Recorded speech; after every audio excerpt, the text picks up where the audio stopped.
Si quelqu'un veut venir après moi, qu'il renonce à lui-même, qu'il se charge chaque jour de sa croix, car quiconque veut sauver sa vie la perdra.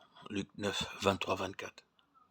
Se charger chaque jour de sa croix, c'est à cela que Christ nous convie.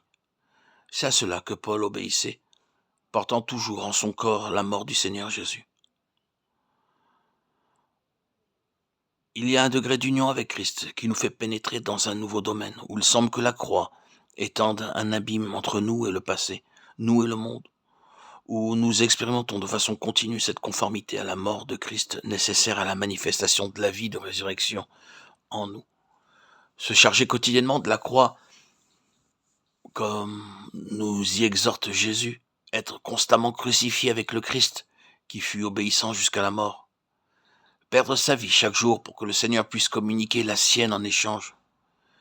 Être désireux chaque jour de ressembler davantage au divin crucifié, non pas en nous créant nous-mêmes une croix, mais en prenant joyeusement celle qu'il nous donne, celle qu'il place sur notre route. Voilà ce que demande le Seigneur. Il cherche pour un monde perdu de ces messagers crucifiés qui renoncent à leur vie, pour que la sienne puisse se manifester ici-bas par eux. Si quelqu'un vient à moi et ne hait pas son père, sa mère, sa femme, ses enfants, ses frères, ses sœurs, et même sa propre vie, il ne peut être mon disciple. Quiconque ne porte pas sa croix ne peut être mon disciple. Quiconque ne renonce pas tout ce qu'il a ne peut être mon disciple. Luc 14, 26, 27, 33. Le don complet de soi, un don sans réserve, sans condition, c'est là ce que le Seigneur demande de ceux qui le suivent. Le passage tout entier proclame les droits de Dieu comme créateur et rédempteur sur tout ce que nous avons et tout ce que nous sommes. Bien plus, le Rédempteur demande la vie du racheté. Celui qui a été sauvé ne s'appartient plus, sa vie appartient à Jésus. Il ne peut laisser la croix à son Sauveur et penser qu'il lui est loisible de la porter ou non. Il doit lui aussi porter sa propre croix, la croix de Jésus dans les répercussions qu'elle a sur sa vie, et suivre le Seigneur jusqu'au bout.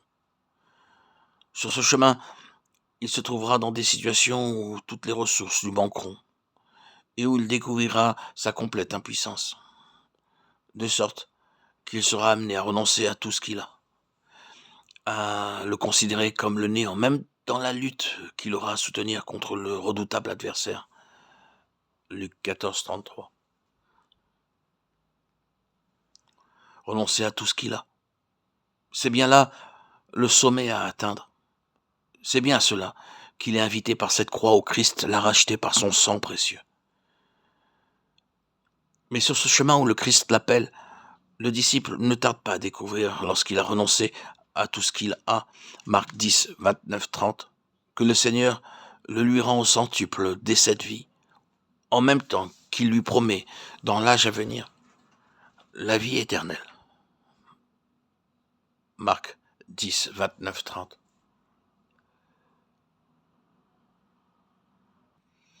Ainsi donc, point de juste milieu, point de moyen terme où l'homme puisse s'arrêter, se cantonner. Impossible de dire « j'irai jusque-là et pas plus loin ».